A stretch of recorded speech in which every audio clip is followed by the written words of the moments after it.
You're 37,000 feet in the air. The clouds are below you. The ground is a patchwork of fields and highways and things that used to feel big.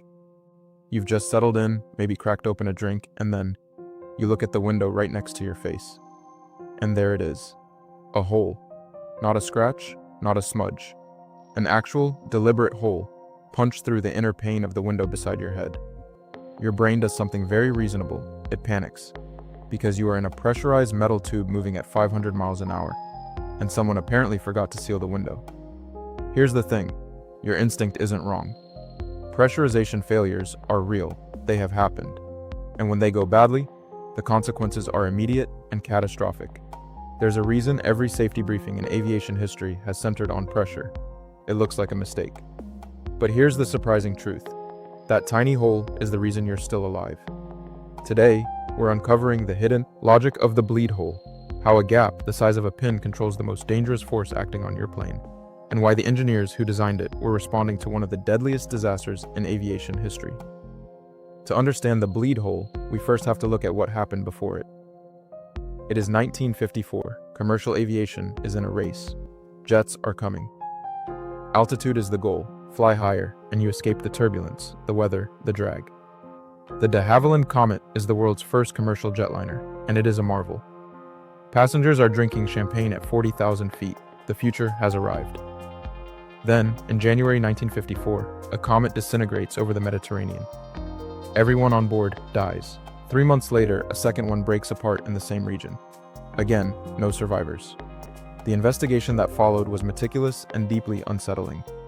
Engineers at the Royal Aircraft Establishment essentially rebuilt the destroyed aircraft from fragments recovered from the sea floor.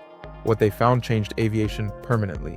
The comets were tearing themselves apart from the inside, not from any external force, not from weather, not from sabotage, from pressure.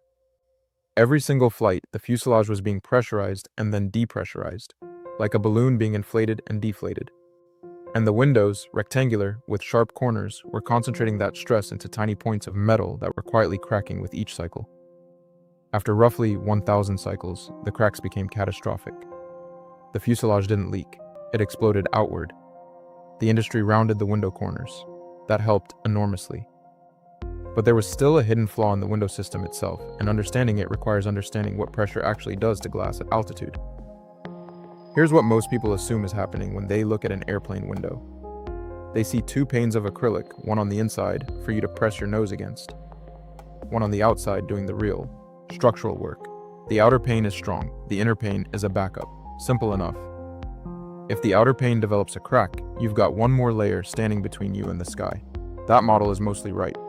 But if that's true, why don't we just seal both panes completely and be done with it? Because of what happens to the air trapped between them. Think of the gap between the 2 panes like a small sealed room. At sea level, before you board, that room contains ordinary ground-level air, pressing on every surface at about 14.7 pounds per square inch. Now the plane climbs. The cabin is pressurized, but only to the equivalent of roughly 8,000 feet, not sea level. So cabin pressure drops slightly from what it was on the ground.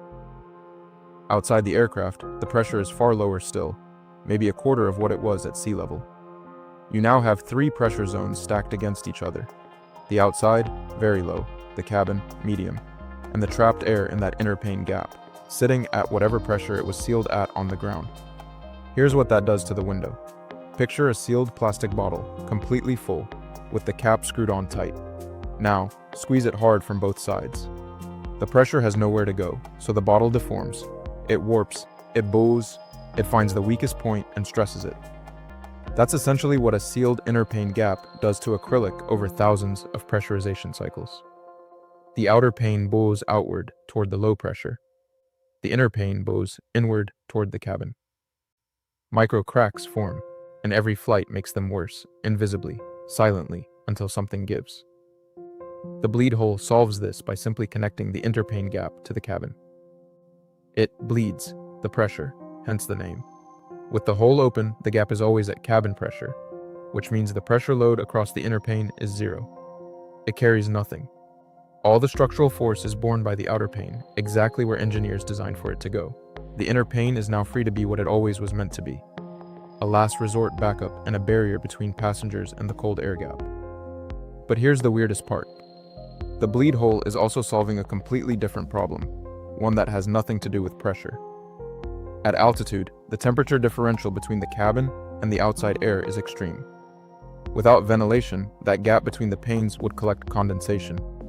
Moisture would fog the glass, form frost, and, far more critically, coat the outer pane with a layer of ice that would obscure any developing cracks from visual inspection. The same cracks that brought down the comets. The bleed hole quietly vents that moisture into the cabin air system before it can settle, keeping the outer pane clear and inspectable. One 2-millimeter hole.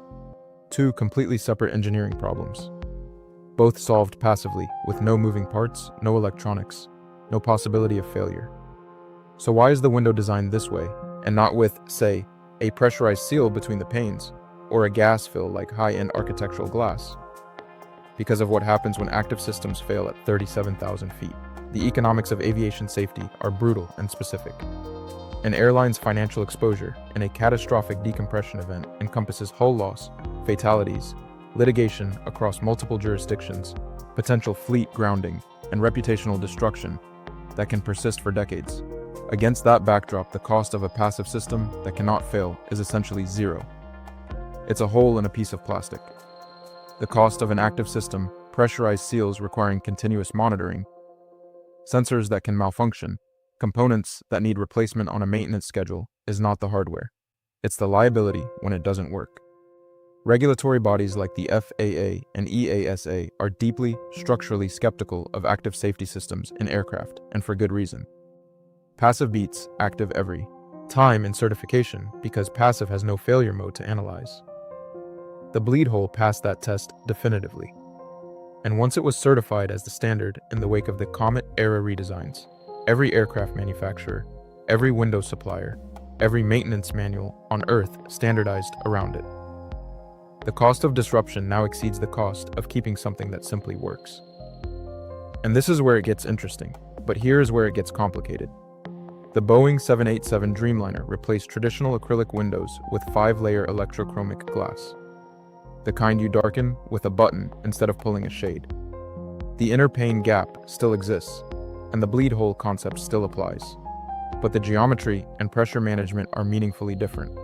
More importantly, the 787's carbon fiber composite fuselage doesn't experience the same metal fatigue cycles as aluminum, the very problem the bleed hole was designed to help manage.